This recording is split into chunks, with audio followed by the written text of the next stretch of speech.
అరబిందో సంస్థ దాతృత్వం పేరుతో వ్యాపారం చేసిందని సర్వేపల్లి ఎమ్మెల్యే సోమిరెడ్డి చంద్రమోహన్ రెడ్డి విమర్శించారు. 104 సేవల కింద 175 కోట్ల అవినీతికి పాల్పడినట్లు విచారణలో తేలినట్లు గుర్తు చేశారు. నాణ్యమైన సేవలు అందించకుండా గోల్డెన్ అవర్ పాటించకుండా వేల మంది మరణాలకు కారణమయ్యారని ఆరోపించారు. ప్రజల ప్రాణాలతో చెలగాటమాడిన అరబిందో యాజమాన్యానికి మరణశిక్ష వేయాలని సోమిరెడ్డి డిమాండ్ చేశారు.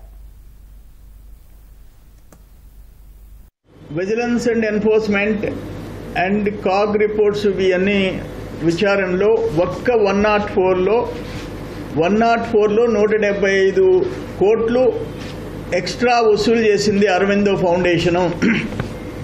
ట్రస్ట్ యాక్టివిటీ కింద కాకుండా వ్యాపార రీత్యా కార్పొరేట్ స్టైల్లోకి వెళ్ళిపోయి సేవలు సరిగా చేయలేదు, దోపిడీ ఎక్కువైపోయిందని చెప్పేసి మనం రిపోర్ట్ చదువుతున్నాం. ఒక్క 104కి 175 కోట్లు అయితే 108కి ఇంకెన్ని కోట్లు?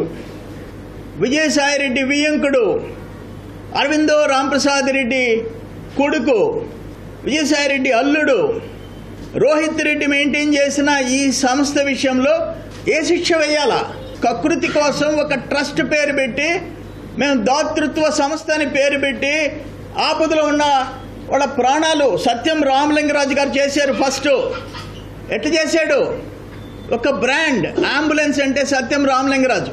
ఆ తర్వాత జీవికే సంస్థ కొత్త అయినా పాత అయినా నెలకు 1,30,000 చేసింది. నువ్వు వచ్చి 2,28,000, ₹1,00,000 ఎక్స్ట్రా. కానీ గోల్డెన్ అవర్ పాటించలే, బళ్ళు రిపేర్ చేయలే, ప్రతిరోజు 100 చిల్లర వెహికల్స్ ఐడిల్గా పెట్టావు.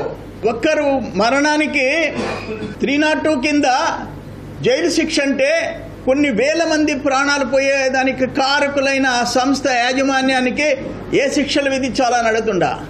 ఏ శిక్ష విధించాలా? మరణ శిక్ష విధించినా కూడా తక్కువే. ఏమి మీతో పాటు వాళ్ళ ప్రాణాలు సమానం కాదా? మీకేమన్నా స్పెషలా మీ ప్రాణాలకి?